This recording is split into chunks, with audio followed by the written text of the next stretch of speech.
Եվ այսպես ուշադրություն, Թուրքշանը տվին Պոլին, դիպուկահարին ձերբակալել էր, նա եղել է Ալիևի կնոջ քրոջ որդի։ Եվ այսպես ուշադրություն, դիպուկահարին ձերբակալել են, ռուսները շատ կոշտ պայմաններ են դրել ադրբեջանցիների առջև։ Եվ այսպես, ինչպես հայտնում է հայտնի Telegram ալիքը, Միկա Բադալյան ադրբեջանցիները ռուսական կողմի ճնշումներից հետո ձերբակալել են դիպուկահարի, որը երեկ սպանել էր Արցախում հայ գյուղացուն և ներողություն հայտնել ամենաբարձր մակարդակով։ Եթե այս տեղեկությունը ճիշտ է, ապա իրականում սա ոչ մի կերպ չի նշանակում, որ ադրբեջանցիները վերջապես որոշել են մարդ դառնալ և դադարել հակահայկական քաղաքականությունը։ Հակառակը, ես համոզված եմ, որ ադրբեջանցի դիպուկահարը ստացել էր հստակ հրահանգ սպանել խաղաղ հայ գյուղացուն։ Ուրիշ բան, որ ռուսները հայ սպանությունը չեն համարում նորմալ երևույթ, քանզի հեռու են թուրք-ադրբեջանական վայրենիների ֆաշիստական գաղափարախոսությունից։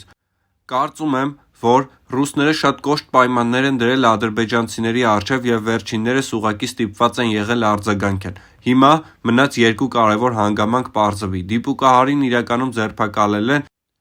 եթե այո, ապա արդյոք պահանջելու է ադրբեջանցիներից հայկական կողմը, որ մարդասպանին հանձնեն Արցախի իշխանություններին։ Մեկ էլ երբ են Ադրբեջանի իշխանությունները ձերբակալելու բոլոր այն ադրբեջանցիներին, որոնք տանջում, սպանում, խոշտանգում էին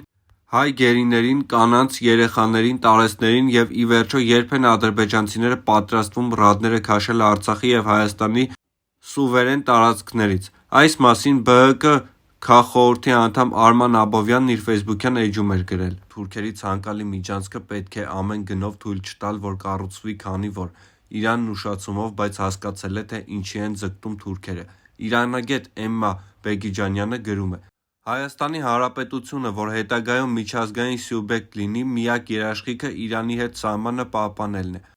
Ամեն գնով պետք է թույլ չտալ, որ կառուցվի թուրքերի ցանկալի միջանցքը ոչ Ռուսաստանի, ոչ Ամերիկայի, ոչ էլ այլ երկրների, առավել ևս թուրքերի վերահսկողության տակ։ Չարիքի նվազագույնը դա ավտոմայրուղի կառուցելն է, այն էլ միայն և միայն Հայաստանի Հանրապետության վերահսկողության տակ, որպես տարանցիկ ճանապարհ։ Իրանը ուշացումով, սակայն հասկացել է, թե ինչի են ձգտում թուրքերը,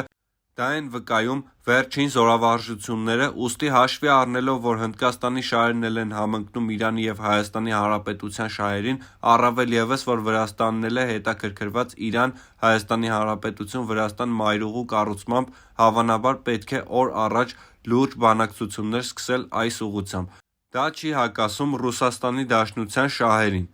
եթե ուրիշ հարցերով թուրքերի հետ պայմանավորվածություն չունեն։ Հրատապ հայտնաբերվել է թարմ խոշտանգված հայ գերուդիակ, որը Block-Time.am-ը գրում է. Ադրբեջանը շարունակում է խախտել մարդու իրավունքների եվրոպական դատարանի պահանջները։ Սպուտնիկ Արմենիայի հետ զրույցում նշեց Միեդում ՀՀ կառավարության ներկայացուցիչ Եղիշե Կիրակոսյանը, ներկայացնելով ադրբեջանական կողմի պահվածքը բնորոշող կոնկրետ օրինակներ։ Խոսքը վերաբերում է Միեդի կողմից Ադրբեջանի նկատմամբ կիրառված միջանկյալ միջոցները պարբերաբար խախտելուն։ Դատարանը վերջերս պարբերաբար դրա մասին հիշեցնում է, որ կողմերը պարտավոր են միջանկյալ միջոցով պահանջող տեղեկությունը տրամադրել, ժամկետները չխախտել, բայց Ադրբեջանը քրոնիկ կերպով դա խախտում է։ Եվ մենք նաև մեր գանգատի մեջ ենք դա նշել, որ Ադրբեջանը անընդհատ խախտումներ է թույլ տալիս, որոնք նաև ցավալի դեպքեր են հանգեցրել, ասաց Կիրակոսյանը։ Միեդում ՀՀ ներկայացուցիչը նշեց, որ խոսքը հունվարին տեղի ունեցած դեպքի մասին է, երբ գերեվարված անձի վերաբերյալ Ադրբեջանը տեղեկատվություն չէր տրամադրել։ Փոխարենը հայ գերուն հայտնաբերել էին Հադրութի մոտ սպանված։ Փորձաքննությունը ցույց տվեց, որ անձը նոր մահացած է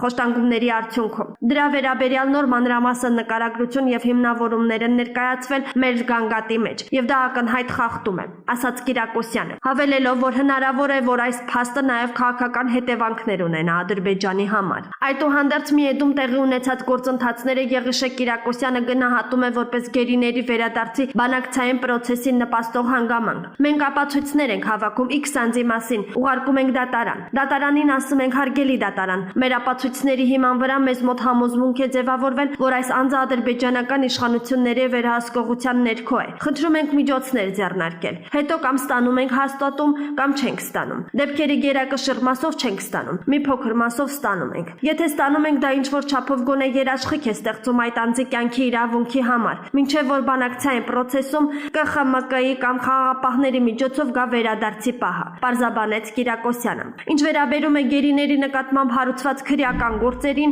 Եղիշե Կիրակոսյանի դիտարկմամբ սա Ադրբեջանի դեպքում նոր պրակտիկա չէ։ Այն տարիներ շարունակ փորձարկվել է ՀՀ սահմանամերձ գյուղերից ադրբեջանցիների կողմից առևանգված քաղաքացիների նկատմամբ, որոնց նկատմամբ կատարվում էին ցուցադրական գործեր, ահաբեկչության ու այլ աղմկահարույց հոդվածներով։ Այսօր հայ գերիների նկատմամբ կատարվող նման օրինակ գործերով ըստ նրա Ադրբեջանը փորձում է հակակշռել միջազգային ատյաններում ու միջազգային մամուլում արկա մեղադրանքները իր կողմից սիրիացի վարձկանների ու ահաբեկչական խմբերի օգտագործման վերաբերյալ։ Այդ տարածքները 1920-1940 թվականներին Հայաստանին էին։ Եթե Ադրբեջանը չի ճանաչել ԽՍՀՄ իրավահաջորդությունը, ապա քարտեզագետը պարզաբանումներ է անում։ Լրագիր ԿՏԵՄ-ի զրուցակիցն է աշխարհագրագետ ու քարտեզագետ Ռուբեն Գալչյանը։ Պարոն Գալչյան, Հայաստանի իշխանությունները խոսում են Ադրբեջանի հետ սահմանազատման ու սահմանագծման աշխատանքները ԽՍՀՄ քարտեզներով իրականացնելու մասին։ Անգամ ադրբեջանական տեղանուններ են օգտագործում։ Արդյոք ԽՍՀՄ քարտեզները պետք է հիմք ընդունվեն։ Եթե ադրբեջանական տեղանուն ասելով նկատի ունեք Էյվազլին, ապա այդ տեղանունը 19-րդ դարից Էյվազլի է եղել։ 1920 թվականից մինչև 1940-ական թվականներին այդ տարածքը Հայաստանին էր եւ անունն էլ նույնն էր Էյվազլի։ 1940 թվականին ամբողջ Էյվազլին եւ իր շրջանը նաեւ սահմանամերձ այլ հողամասեր ԽՍՀՄ իշխանությունների կողմից հանձնվել են Ադրբեջանին։ Եվ այսօր ըստ խորհրդային քարտեզների այդ տարածքներն Ադրբեջանին են։ Բայց ես ուզում եմ շեշտել ըստ խորհրդային քարտեզների, քանի որ այդ խորհրդային քարտեզներից ոչ բոլորն են իրավասու քարտեզներ։ Շատ հաճախ հողամասերը տրվել են Ադրբեջանին առանց տեղաբնակ հայերի հետ խորհրդակցելու,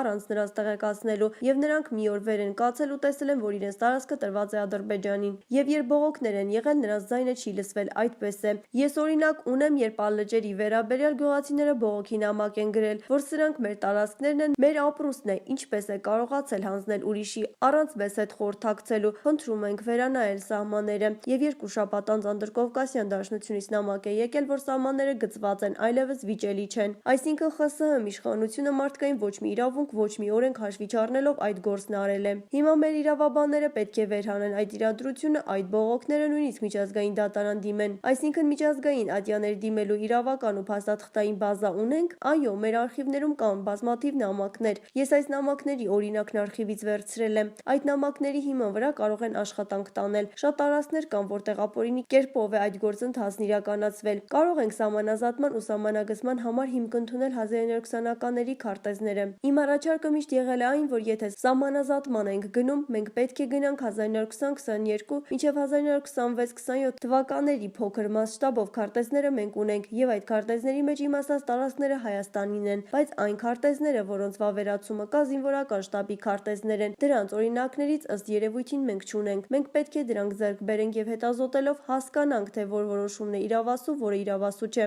Ես կրկնում եմ, մենք միջազգային դատարան էլ կարող ենք դիմել։ Հայաստանի եւ Ադրբեջանի միջև երբևէ